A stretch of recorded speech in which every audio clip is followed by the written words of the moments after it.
भी कर सकता है। वो आईएएस बन सकता है, वो डॉक्टर बन सकता है, इंजीनियर बन सकता है, मेंबर ऑफ पार्लियामेंट बन सकता है, प्रधानमंत्री बन सकता है,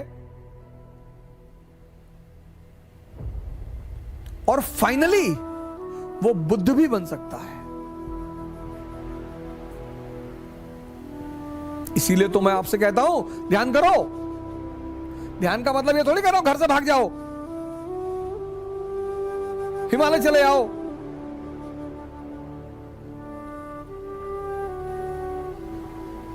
अगर एक किताब पढ़ते हो, खत्म करते हो, और उस किताब की कहानी ही तुम्हें नहीं पता। हजारों लोग मेरे पास आए, 12th की एनसीईआरटी खत्म कर दी मैंने। अच्छा, कितनी बार? 10 बार। ओहो, 10 बार जी। अच्छा, तो आप एक काम करो, रिवीजन करके 2 दिन बाद आओ। नहीं नहीं नहीं, आप पूछो। नहीं नहीं, रिवीजन कर लो। नहीं, आप पूछो। कौन है 18वीं शताब्दी का आउटस्टैंडिंग शासक? आउटस्टैंडिंग शासक, ये तो नहीं लिखा है उसमें। अच्छा, महाजी सिंधिया की उपलब्धियां बताओ 18th सेंचुरी में। महाजी सिंधिया और सिंधिया और होलकर के बीच निरंतर जो लड़ाई चल रही थी, उसकी वजह बताओ।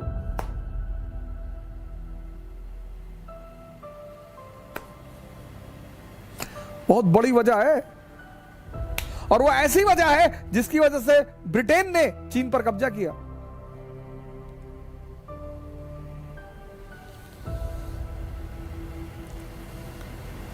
पहले चैप्टर का सवाल का जवाब नहीं दे पाते। पहले चैप्टर, पहले, तब क्यों पढ़ रहे हो? नहीं, नौजवान क्रांति में आप नहीं पढ़ा रहे हैं तो कितना पढ़ोगे? एनसीईआरटी पर कमांड कर लो, जो कंपटीशन चाहोगे हिंदुस्तान में निकलेगा, लेकिन कमांड कर लो।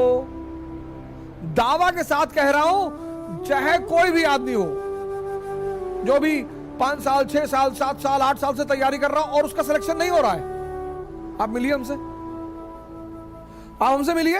आपका आधार खराब है, बेस खराब है आपका। हाँ, आप मेंस लिख रहे हैं, इंटरव्यू दे रहे हैं, फिर तो कोई और ही रीजन है। फिर भी रीजन होगा जरूर, फिर भी रीजन होगा जरूर।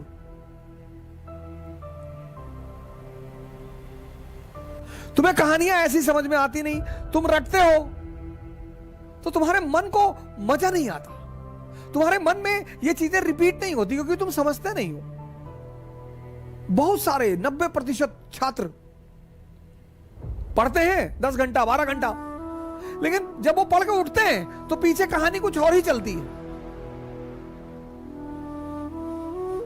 पढ़ना जानते हैं, सेव करना नहीं जानते। जैसे तुम कंप्यूटर में सेव करते हो ना, ऐसे यहां भी सेव होता है। अब इसको जो चीजें पसंद है वो खुद ब खुद सेव कर लेता है। आपको कोई कविता अच्छी लग गई, अपने आप सेव हो जाएगी।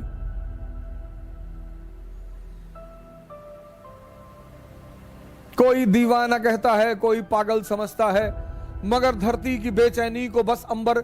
जो चीज आपको अच्छी लग जाएगी, जो आपके मन को अच्छी लगे, खुद ब खुद सेव हो जाएगी। आपने कोई गाने याद थोड़ी किए, याद हैं, क्योंकि आपके मन को उसमें रस मिला, उसने सेव कर लिया। लेकिन जब आपने अमेरिकी क्रांति पढ़ी, इसको रस मिला ही नहीं, इसने सेव ही नहीं किया। अब आपके सामने एक बहाना है, रिवीजन। रिवीजन नहीं हुआ है तो गाने का कौन सा रिवीजन करते हो? 10-10 गाना याद है, 20-20 गाना याद है, 50-50 गाना याद है, फिल्मों की स्टोरी याद है, वहां कौन सा रिवीजन? वहां भी तो रिवीजन नहीं करते। तुम सेव करना भूल गए हो, तुम समझना भूल गए हो। एक पक्षी है रैवन, वो बाज के कंधे पे जाके बैठ जाता है, और बाज शाहीन, पक्षियों का राजा है शाहीन, शेर के मुंह से गोश्त निकाल लेता है। शेर जब उसकी आवाज सुनता है तो शेल्टर मांगने लगता है, भागने लगता है। उसके कंधे पे जाके रैवेन नाम का पक्षी बैठ जाता है।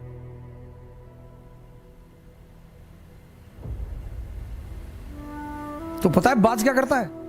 अपनी उड़ान बढ़ाने लगता है, उड़ान। और जैसे जैसे उसकी ऊंचाई बढ़ती रहती है, ऑक्सीजन लेवल कम हो जाता है, रैवेन को भागना पड़ता है। अपनी ऊंचाई बढ़ाओ,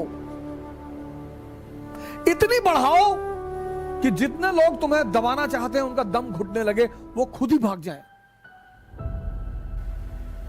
क्योंकि जब तक तुम कमजोर रहोगे तुम्हारा शोषण होगा। तुम किसी भी जाति के हो, किसी भी धर्म के हो, क्या फर्क पड़ता है? जब तक तुम कमजोर हो,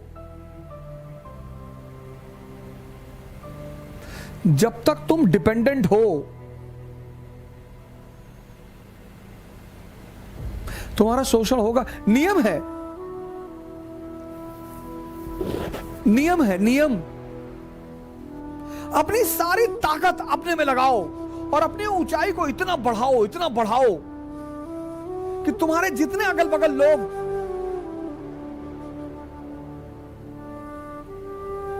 भगवान के आशीर्वाद स्वरूप तुम्हारे पीछे पड़े हैं, उनका दम घुटने लगे। जय हिंद।